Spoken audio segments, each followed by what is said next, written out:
ابھی ہمارے لیے موقع ہے کہ ہم اپنی توجہ جو ہے وہ خدا کے کلام کی طرف لگائیں۔ بائبل مقدس جو ہے وہ خدا تعالیٰ کی شخصیت کا بیان کرنے کے لیے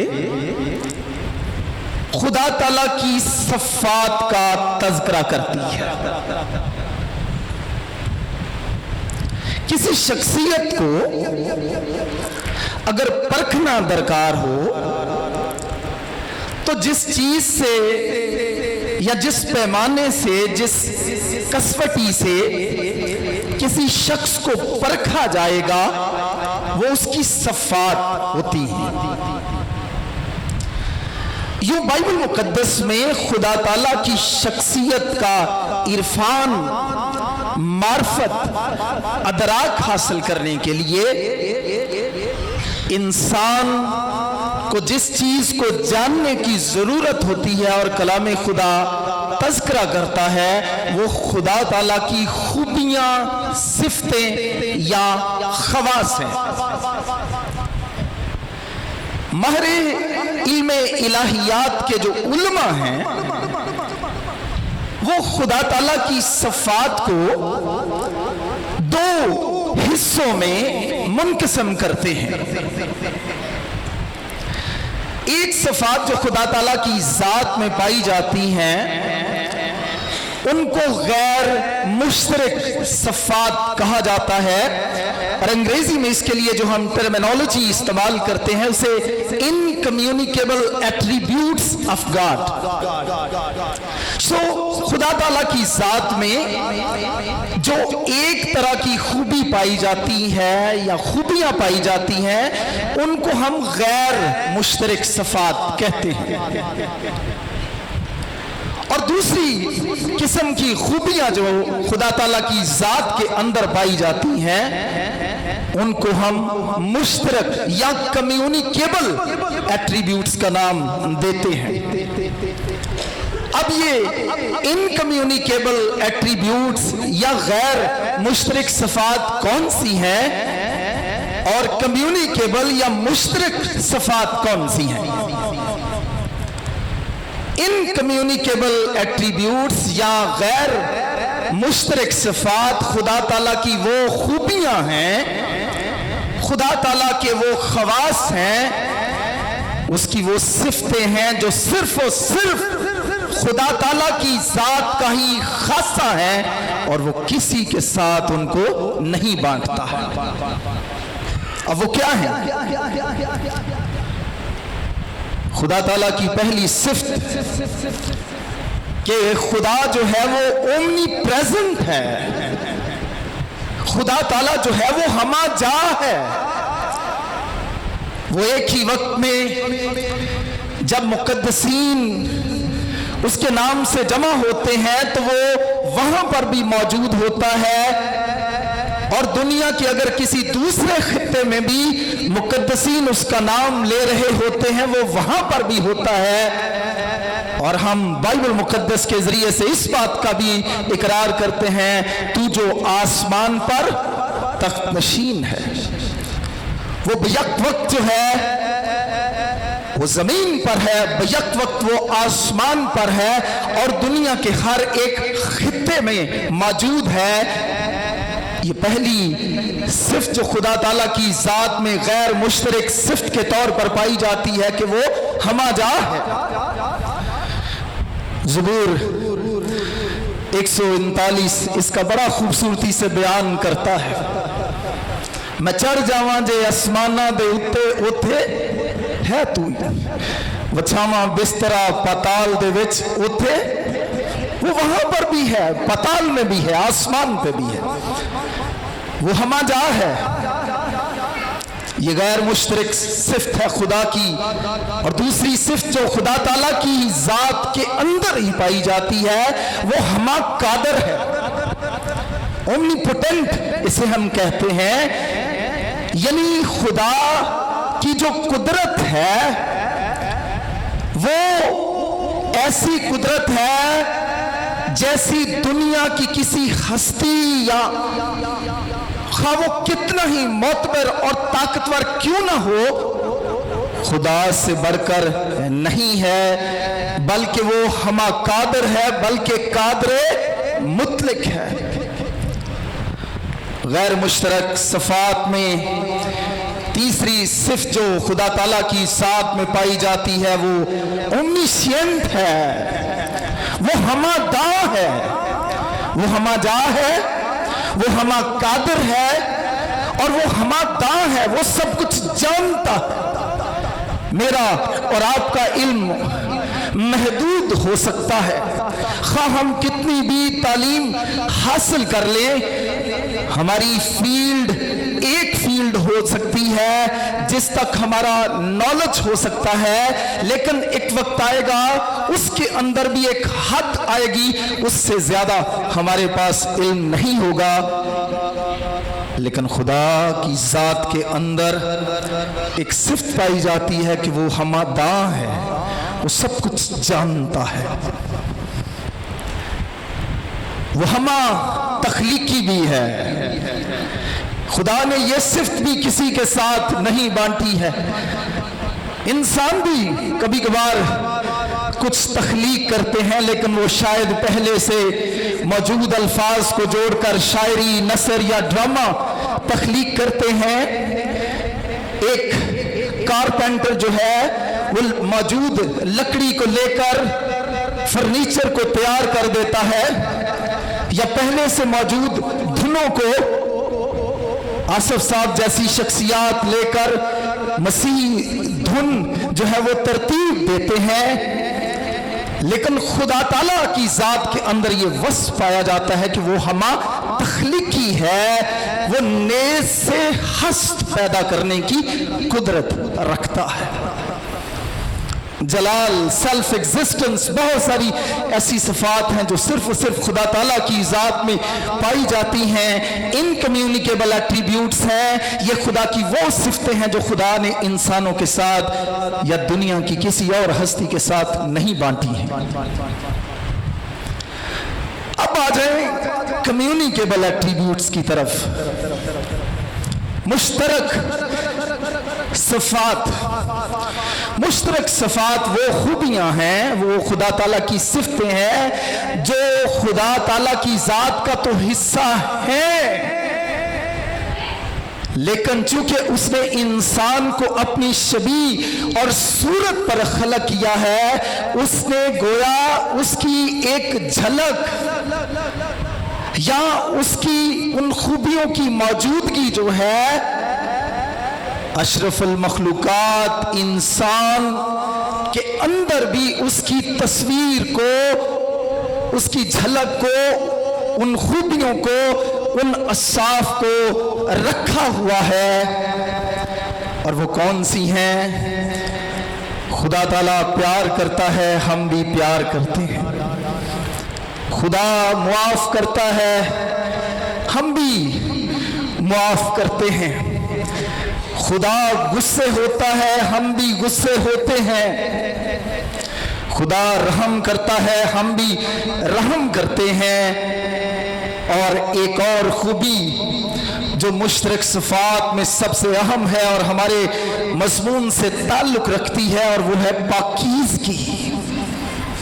خدا تعالیٰ پاک ہے، لیکن اس نے پاکیزگی کی صفت کو انسانوں کے اندر بھی رکھا ہوا ہے، تاہم انسان کے گناہ کے باعث وہ پاکیزگی جو خدا نے انسان کے اندر ایک خوبی کے طور پر، ایک ایٹریبیوٹ کے طور پر رکھی تھی، وہ شکست و ریز کا شکار ہو گئی۔ آج کی دوپہر ہمارے لیے موقع ہوگا کہ ہم پاکیزگی کے حوالے سے کلام خدا کو سیکھیں۔ خداوند کا ایک خادم جس کا نام آر.سی. سپرول ہے، وہ کہتا ہے خدا تعالیٰ کی صفات میں محض ایک صفت ایسی ہے جس کو خدا تعالیٰ کی تمام صفات پر ایک طرح سے سبقت حاصل ہے۔ اور وہ حقیقت جو ہے بائبل مقدس سے ثابت ہوتی ہے، اور وہ صفت جو تمام خدا تعالیٰ کی صفات میں افضل نظر آتی ہے وہ خدا تعالیٰ کی پاکیزگی ہے، وہ خدا تعالیٰ کی قدوسیت ہے۔ خدا کا مقدس ہونا بائبل مقدس کی سب سے افضل ترین خوبی ہے، صفت ہے جو خدا تعالیٰ کی ذات میں پائی جاتی ہے۔ اور اس کا ثبوت یہ ہے کہ جب ہم یسایہ کی کتاب اس کے 6 باب کی 30 آیت کو پڑھتے ہیں، جس سال عزیہ بادشاہ نے وفات پائی اور اس نے ہیکل میں خدا کے جلال کو یسایہ نے دیکھا، اور وہاں پر موجود فرشتوں کی ایک خاص قسم جسے سرافیم کہا گیا ہے، کیتھولک بائبل میں جسے سرافیم کہا گیا ہے، وہاں پر وہ خدا کی قدوسیت کا، خدا کی پاکیزگی کا کس طرح سے اقرار کرتے ہیں، قدوس قدوس قدوس۔ بائبل مقدس میں خدا محبت ہے، لیکن کسی جگہ آپ کو یہ نظر نہیں آئے گا خدا محبت ہے، محبت ہے، محبت ہے۔ خدا رحیم ہے، رحیم رحیم رحیم۔ خدا قہر کرنے والا ہے، قہر قہر قہر۔ صرف بائبل مقدس میں خدا تعالیٰ کی ایک ہی صفت ہے جس کو بائبل مقدس میں 2 مقامات پر خصوصاً زور دینے کے لیے بیان کیا گیا ہے۔ یسایہ کی کتاب 6 باب 30 آیت، جہاں پر سرافیم کہتے ہیں قدوس قدوس قدوس، اور یہ مکاشفہ کی کتاب اس کا 8واں باب 4 آیت، وہاں پر بھی فرشتگان اسے قدوس قدوس قدوس کہہ کر پکارتے ہیں۔ میرے عزیزو، اس سے قبل کہ ہم پاکیزہ چال چلن کے حوالے سے کلام خدا کو سیکھیں، سب سے پہلے خداوند کا بندہ پطرس جو ہے مقدسوں کو خدا تعالیٰ کی پاکیزگی، خدا تعالیٰ کی قدوسیت کا عرفان دلانا چاہتا ہے۔ اسی لیے تو پہلا پطرس اس کے پہلے باب کی 15ویں اور 16ویں آیت میں لکھا ہے، بلکہ جس طرح تمہارا بلانے والا پاک ہے اسی طرح تم بھی اپنے سارے چال چلن میں پاک بنو، کیونکہ لکھا ہے کہ میں پاک ہوں اس لیے تم بھی پاک ہو۔ بائبل مقدس ہمیں پاکیزہ چال چلن اختیار کرنے کی نصیحت کرتی ہے، اور اس کی ایک سب سے بڑی وجہ کہ ہم نے پاکیزہ چال چلن اختیار کرنا ہے وہ خدا تعالیٰ کی اپنی قدوسیت، خدا تعالیٰ کی اپنی پاکیزگی جو ہے وہ سب سے بڑا محرک ہے ایمانداروں کے لیے کہ وہ پاکیزہ چال چلن اختیار کریں۔ خدا نے اپنی پاکیزگی کا اظہار فرشتوں پر کیا اور وہ پکار اٹھے قدوس قدوس قدوس۔ خدا نے مرد خدا موسیٰ پر خروج کی کتاب کے 3 باب میں جلتی ہوئی جھاڑی سے جب اپنی پاکیزگی کا اظہار کیا، اور جب موسیٰ اس جھاڑی کی طرف بڑھنے لگا، خداوند نے اپنی پاکیزگی، اپنی قدوسیت کا عرفان اس پر ظاہر کرتے ہوئے کہا، موسیٰ موسیٰ اپنی جوتی اتار، کیونکہ جس جگہ تو کھڑا ہے وہ پاک ہے، وہ جگہ مقدس ہے جس جگہ تو کھڑا ہے۔ یعنی خدا، مرد خدا موسیٰ پر اس بھید کو ظاہر کرنا چاہتا ہے کہ اگر تو میری قربت میں آنا چاہتا ہے تو تجھے اپنی پرانی فطرت کے جوتے، اپنی گناہ آلودہ فطرت یہ جو سینڈلز ہیں ان کو تجھے اتارنا پڑے گا، تب تو میری حضوری میں داخل ہو سکتا ہے۔ فرشتوں نے اس کی پاکیزگی کا تجربہ کیا اور وہ قدوس قدوس چلا اٹھے۔ مرد خدا موسیٰ نے جب اس کی پاکیزگی کو دیکھا تو اپنی جوتی کو اتار دیا، اور جب یسایہ چھٹے باب میں یسایہ نے اس کی پاکیزگی کو دیکھا تو وہ پکار اٹھا، مجھ پر افسوس، میں تو برباد ہوا، میرے ہونٹ ناپاک اور میں نجس لب لوگوں میں بستا ہوں۔ یہی نہیں، جب پطرس کی کشتی میں خداوند یسوع مسیح نے بڑی مچھلیوں کے معجزے کو رونما کیا، جب مچھلیاں کشتی کے اندر ہیں اور خداوند اور پطرس کشتی کے اندر موجود ہیں، اور جب خداوند یسوع مسیح اپنی قدوسیت، اپنی پاکیزگی کو پطرس پر ظاہر کرتے ہیں، پطرس کیا کہتا ہے؟ خداوند میرے پاس سے چلے جا، کیونکہ میں بہت گناہگار آدمی ہوں۔ جب کوئی شخص خداوند کی قدوسیت، خداوند کی پاکیزگی کا تجربہ کر لیتا ہے تو میرے عزیزو پھر وہ اس کی قدوسیت سے دور بھاگنے کی کوشش کرتا ہے۔ بائبل مقدس میں بے شمار ایسے مقدسین جنہوں نے پاکیزہ زندگی کی اہمیت کو سمجھا اور انہوں نے خدا کے خوف میں پاکیزہ چال چلن کے ساتھ زندگی گزاری۔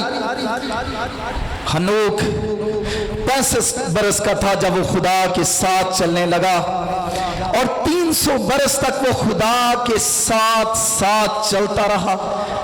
گویا اس نے پاکیزہ چال چلن کو اختیار کیا اور خداوند نے اسے اٹھا لیا، کیونکہ اس کے اٹھائے جانے سے پیشتر اس کے حق میں یہ گواہی دی گئی کہ وہ خدا کو پسند آیا، اور بغیر ایمان کے اس کو پسند آنا ناممکن ہے۔ نوح کے بارے میں لکھا، وہ مرد راست باز، اپنے زمانے کے لوگوں میں بے عیب تھا، پاکیزہ چال چلن کی نوح مثال نظر آتا ہے۔ ایوب اوز کی سرزمین میں ایک شخص ہے جو خدا سے ڈرتا، بدی سے دور رہتا تھا، پاکیزہ زندگی گزارنے والا شخص ہے۔ موسیٰ کی زندگی میں عبرانیوں کے خط کے 11ویں باب میں ہم اس کی پاکیزہ زندگی کی بابت پڑھتے ہیں۔ ایلیا کو خدا نے میرے عزیزو آسمان پر اٹھا لیا۔ یرمیہ کی کتاب میں رکابیوں کا ایک خاندان ہے جو نہ میں پیتے تھے نہ غلط کام کرتے تھے، بلکہ پورے کے پورے خاندان کے طور پر وہ کلی طور پر پاکیزہ زندگی بسر کرنے کی حد المقدور کوشش کرتے تھے۔ مسیح یسوع میں میرے عزیز بہن بھائیوں، اگر ہم مسیحی ہیں تو ہمارا بلاوا بھی پاکیزہ چال چلن کے لیے ہے۔ اسی لیے خداوند کے کلام میں لکھا ہے، اور فرما بردار فرزند ہو کر اپنی جہالت کے زمانہ کی پرانی خواہشوں کے تابع نہ بنو، بلکہ جس طرح تمہارا بلانے والا پاک ہے اسی طرح تم بھی سارے چال چلن میں پاک بنو۔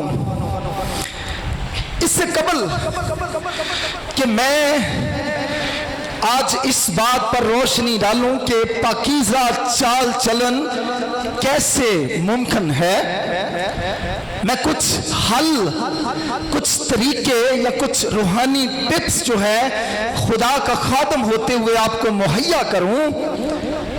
پہلے میں کچھ صلاح کاری کرنا چاہتا ہوں جس کا اشارہ محترم امانویل ایکسین صاحب نے بھی کیا۔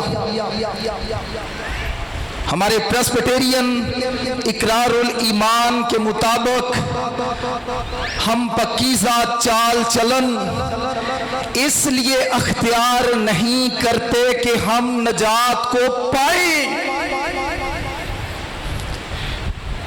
پچھلے کورس کے دوران ہم نے 3 روحانی مساوات جو ہیں اپنی سیڈ کلاسز میں سیکھی، تقریباً 165 کے قریب ہمارے طلبہ ہیں، اور ہمارے جو استاد آئے ہوئے تھے انہوں نے 3 روحانی مساوات ہمیں سکھائیں۔ یہ 3 اسپرچل ایکویشن ہیں، ایکویشنز ہم میتھ میں سیکھتے ہیں۔ اور پہلی مساوات جو کہ رومن کیتھولک نظریے کی عکاسی کرتی ہے کہ نجات کے حصول کے لیے پاکیزہ زندگی، نیک اعمال اور ایمان جو ہے وہ بہت ضروری ہے، اس کے بغیر آپ نجات نہیں پا سکتے۔ ہمارا بائبلی عقیدہ اس کے برعکس ہے، ہم ایمان سے راست باز ٹھہرائے جاتے ہیں، اور تم کو ایمان ہی کے وسیلہ سے، فضل ہی سے نجات ملی ہے، اور یہ تمہاری طرف سے نہیں، تمہارے کسی ایمان کی طرف سے نہیں، بلکہ خدا کی بخشش ہے۔ ہم نجات پانے کے لیے پاکیزہ چال چلن اختیار نہیں کرتے، بلکہ ہم نجات پا چکے ہیں، اس لیے ہم پاکیزہ چال چلن اختیار کرتے ہیں۔ اور بائبل مقدس میں جس روز ہم خداوند یسوع مسیح کو قبول کرتے ہیں، ہم صادق یا راست باز ٹھہرائے جاتے ہیں، اسے بائبل مقدس جسٹیفیکیشن کہتی ہے۔ اور جب ہم یسوع مسیح کو قبول کر لیتے ہیں، صادق ٹھہرا دیے جاتے ہیں، تو پھر خداوند ہم سے ایکسپیکٹ کرتا ہے کہ ہم نیک اعمال بھی کریں، لیکن نجات پانے کے لیے نہیں، نجات یافتہ ہونے کا ثبوت دینے کے لیے ہم جو ہے وہ پاکیزہ چال چلن جو ہے اختیار کرتے ہیں۔ اور نجات یافتہ جو پاکیزہ چال چلن اختیار کرتے ہیں، علم الہی کے اندر اسے ہم تقدیس یا سینکٹیفیکیشن کا نام دیتے ہیں۔ علم الہیات کے جو علماء ہیں وہ نجات کو 3 درجوں میں رکھتے ہیں۔ جب کوئی یسوع مسیح کو قبول کرتا ہے وہ جسٹیفائیڈ ہو جاتا ہے، وہ راست باز خدا کے حضور ٹھہرایا جاتا ہے، پھر وہ خداوند کے ساتھ ساتھ زندگی گزارنے کی کوشش کرتا ہے اور اس سے توقع کی جاتی ہے۔ اسے ہم بائبل مقدس اور الہیات کی زبان میں سینکٹیفیکیشن یا تقدیس کا نام دیتے ہیں۔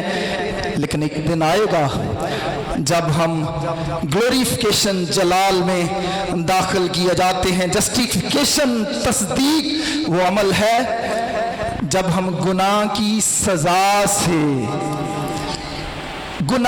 سزا سے چھڑائے جاتے ہیں، اور سینکٹیفیکیشن وہ عمل ہے، تقدیس وہ عمل ہے جب ہم خدا کے ساتھ چلتے چلتے گناہ کی آلودگی سے جو ہے چھڑائے جاتے ہیں۔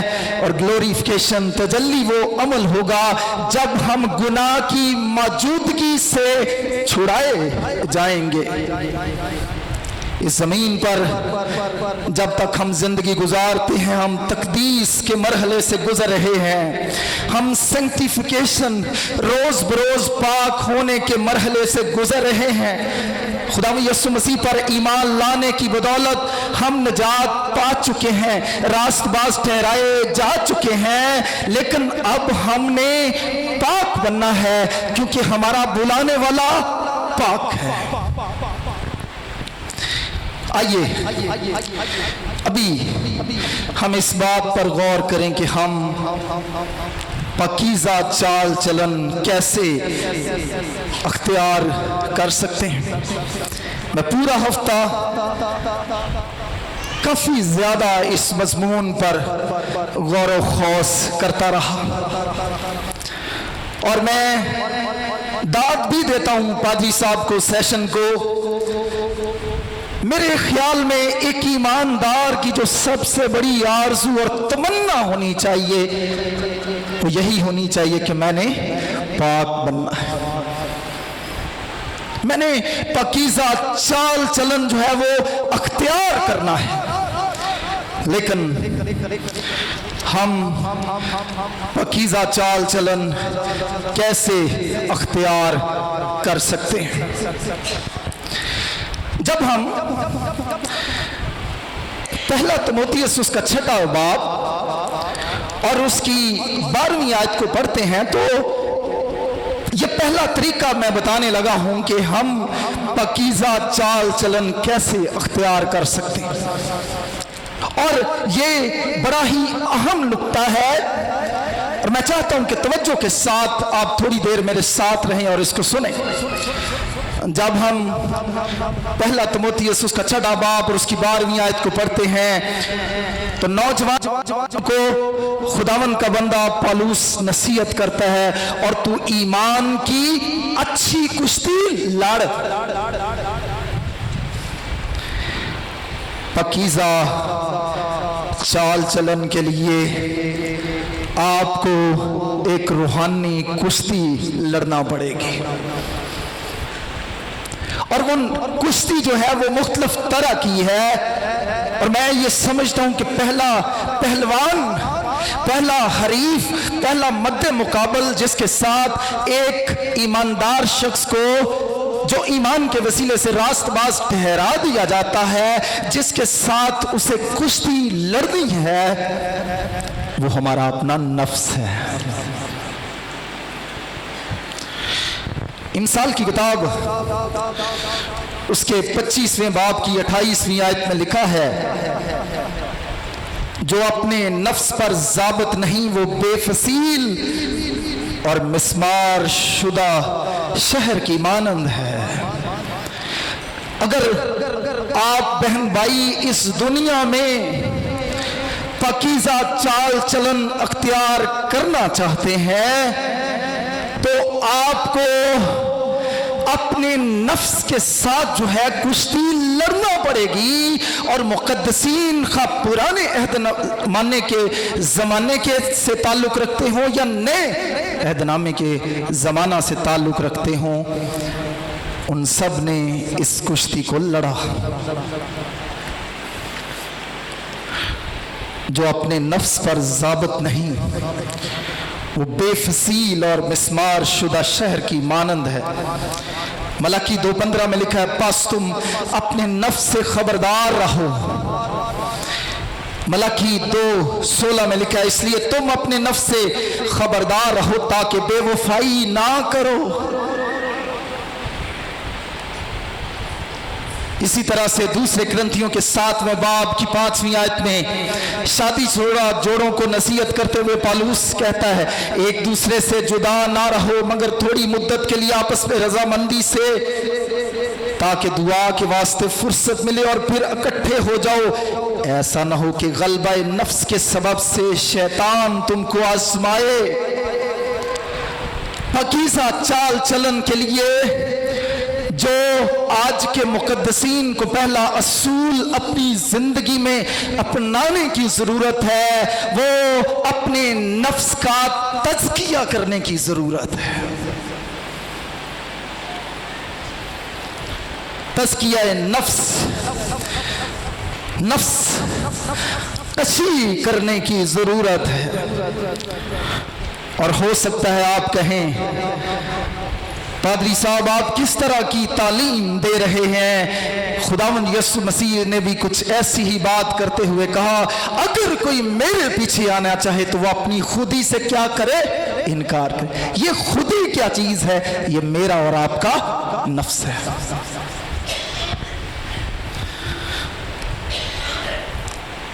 نفس کو قابو میں کرنے کی ضرورت کیوں ہے؟ سوال یہ ہے، چونکہ انسانی نفس جو ہے تمام تر خواہشات، آرزوؤں، تمناؤں کا مرکز و محور ہے۔ پاک اور ناپاک خواہشات اسی نفس سے امڑتی ہیں۔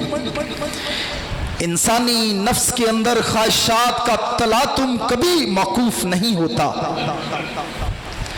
غالب کہتا ہے، ہزاروں خواہشیں ایسی کہ ہر خواہش پہ دم نکلے، بہت نکلے میرے ارمان پھر بھی کم نکلے۔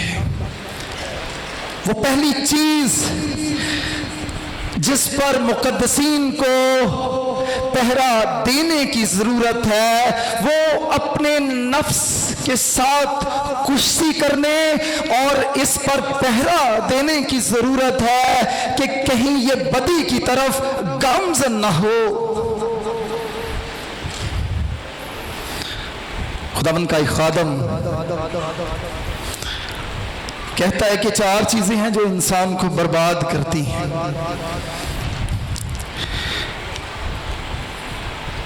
یقیناً منی، پیسہ، پاور، طاقت، نالج، علم اور سیکس، جنسیت۔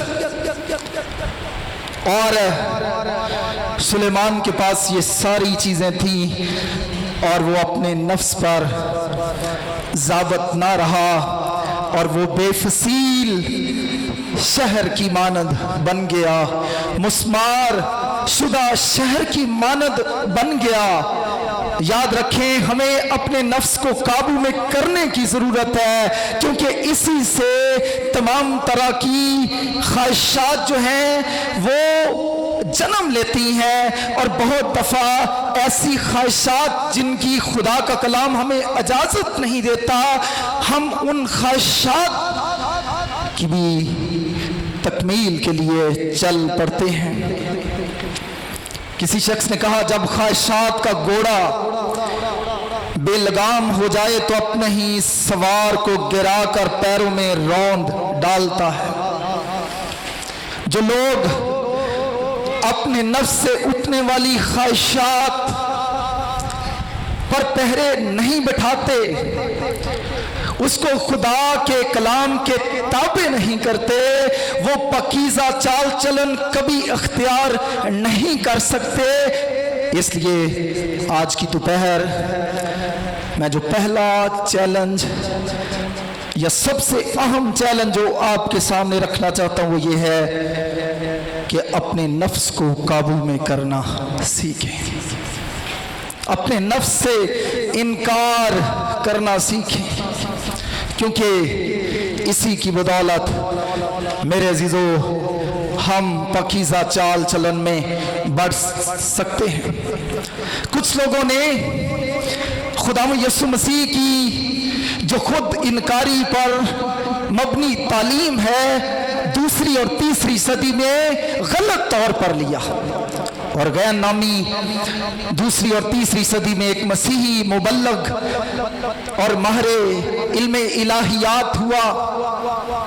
وہ گوشہ نشینی، خلوت نشینی کا بہت زیادہ حامی تھا، اور آپ یہ سن کر حیران ہوگے، اس نے خداوند یسوع مسیح کی تعلیم کو اس قدر سنجیدگی کے ساتھ لیا کہ اگر تیری دائیں آنکھ تجھے ٹھوکر کھلائے تو اسے نکال کر باہر پھینک دے، کیونکہ تیرا کانا ہو کر خدا کی بادشاہی میں جانا اس سے بہتر ہے کہ تیرا سارا بدن جہنم کی آگ میں جھونکا جائے۔ اس نے اس بات کو بھی سنجیدگی کے ساتھ لیا کہ اگر تیرا داہنا ہاتھ تجھے ٹھوکر کھلائے تو اس کو کاٹ کر پھینک دے، کیونکہ تیرا ٹنڈا ہو کر خدا کی بادشاہی میں جانا اس سے بہتر ہے کہ تیرا سارا بدن جہنم میں پھینکا جائے۔ اس نے 2 اور 3 صدی میں اور غیر نے خداوند یسوع مسیح کی جو خود انکاری پر اور پہاڑی واز میں پائی جانے والی اس تعلیم کو اس قدر سنجیدگی کے ساتھ لیا کہ اس نے اعضائے رئیسہ میں سے ایک اعضاء کو، ایک عضو کو اس نے کٹوا دیا۔ تاہم کلیسیائی تاریخ اس بات کی شاہد ہے کہ اس کے اس فعل کی شدید مذمت کی گئی، کیونکہ بائبل مقدس جب اگر تیری داہنی آنکھ تجھے ٹھوکر کھلائے اس کو نکال کر باہر پھینک دے، یا داہنا ہاتھ جب ٹھوکر کھلاتا اس کو نکال کر باہر پھینک دے، تو یہ مراد جسمانی نہیں ہے بلکہ اس سے مراد روحانی ہے۔ اور جب میں نفس کشی کی بات کرتا ہوں، تزکیہ نفس کی بات کرتا ہوں، نفس کے ساتھ کشتی کرنے کی بات کرتا ہوں، تو میں جسمانی معنوں میں یہ بات نہیں کر رہا،